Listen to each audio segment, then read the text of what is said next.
किसी घने जंगल में एक शेर और एक शेरनी साथ रहते थे। वे दोनों एक दूसरे से बहुत प्रेम करते थे। हर दिन दोनों साथ में ही शिकार करने जाते और शिकार को मारकर साथ में बराबर बराबर खाते थे। दोनों के बीच में विश्वास और भरोसा भी खूब था। कुछ समय के बाद ही शेर और शेरनी दो पुत्रों के माता पिता भी बन गए। जब शेरनी ने बच्चों को जन्म दिया तो शेर ने उससे कहा कि अब से तुम शिकार पर मत जाना। घर पर रहकर खुद की और बच्चों की देखभाल करना। मैं अकेले ही हम सब के लिए शिकार लेकर आऊंगा। शेरनी ने भी शेर की बात मान ली और उस दिन से शेर अकेले ही शिकार के लिए जाने लगा। वहीं शेरनी घर पर रहती और बच्चों की देखभाल करती। बदकिस्मती से एक दिन शेर को कोई भी शिकार नहीं मिला। थक-हार कर जब वह खाली हाथ घर की तरफ जा रहा था तो उसे रास्ते में लोमड़ी का एक बच्चा अकेले घूमता हुआ दिखाई दिया। उसने सोचा आज उसके पास शेरनी और बच्चों के लिए कोई भोजन नहीं है तो वह इस लोमड़ी के बच्चे को ही अपना शिकार बनाएगा। शेर ने लोमड़ी का बच्चा पकड़ा, लेकिन वह बहुत छोटा था जिस वजह से वह उसे मार नहीं सका। वह उसे जिंदा ही पकड़कर घर लेकर चला गया। शेरनी के पास पहुंचकर उसने बताया कि आज उसे एक भी शिकार नहीं।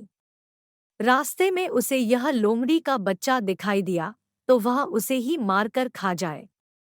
शेर की बातें सुनकर शेरनी ने कहा, जब तुम इसे बच्चे को नहीं मार पाए तो मैं कैसे इसे मार सकती हूँ। मैं इसे नहीं खा सकती है।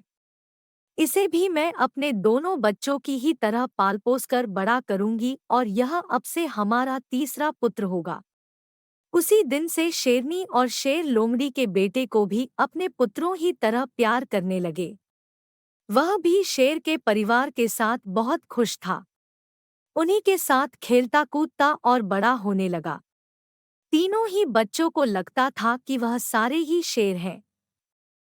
जब वह तीनों कुछ और बड़े हुए तो खेलने के लिए जंगल में जाने लगे। एक दिन उन्होंने वहां पर एक हाथी को देखा।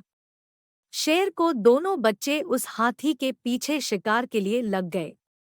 वहीं लोमड़ी का बच्चा डर के मारे उन्हें ऐसा करने से मना कर रहा था। लेकिन शेर के दोनों बच्चों ने लोमड़ी के बच्चे की बात नहीं मानी और हाथी के पीछे लगे रहे और लोमड़ी का बच्चा वापस घर पर शेरनी माँ के पास आ गया।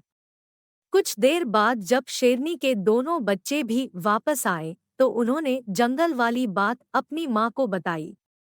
उन्होंने बताया कि वह हाथी के पीछे गए, लेकिन उनका तीसरा भाई डर कर घर वापस भाग आया। इसे सुनकर लोमड़ी का बच्चा गुस्सा हो गया।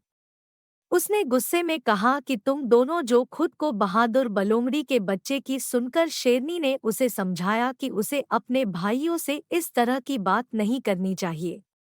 उसके भाई झूठ नहीं बोल रहे, बल्कि वे दोनों सच ही बता रहे हैं। शेरनी बात भी लोमड़ी के बच्चों को अच्छी नहीं लगी। गुस्से में उसने कहा, तो क्या आपको भी लगता है कि मैं डरपोक हूँ और हाथी को देखकर डर गया था? ता रहे हो, मैं तुम दोनों को लोमड़ी के बच्चे की इस बात को सुनकर शेरनी उसे अकेले में ले गई और उसे उसके लोमड़ी होने का सच बताया। हमने तुम्हें भी अपने दोनों बच्चों की तरह ही बड़ा किया है, पटकर उन्हीं के साथ तुम्हारी भी परवरिश की है, लेकिन तुम लोमड़ी वंश के हो और अपने वंश के कारण ही तुम हाथी जैसे बड़े जानवर को देखकर डर गए और घर वापस भाग आए। वहीं तुम्हें दोनों भाई शेर के वंश के हैं, जिस वजह से वह हाथी का शिकार करने के लिए उसके पीछे भाग गए। शेरनी ने आगे कहा कि अभी तक तुम्हारे दोनों भाइयों को तुम्हारे लोमड़ी होने का पता नहीं है। जिस दिन उन्हें यह पता चलेगा वह तुम्हारा भी शिकार कर सकते हैं। इसलिए अच्छा होगा कि तुम यहाँ से जल्द ही भाग जाओ और अपनी जान बचा लो। शेरनी से अपने बारे में सच सुनकर लोमड़ी का बच्चा डर गया और मौका मिलते ही वह रात में वहां से छिपकर भाग गया। कहानी से सीख। शेरनी और शेर के तीसरे पुत्र की कहानी हमें यह सीख देती है कि कायर और डरपोक वंशज के लोग अगर बहादुर लोगों के बीच भी रहें तो भी वह बहादुर नहीं बन सकते हैं। उनकी आदतों में उनकी वंशज की सोच और दक्षता की झलक बनी रह सकती है।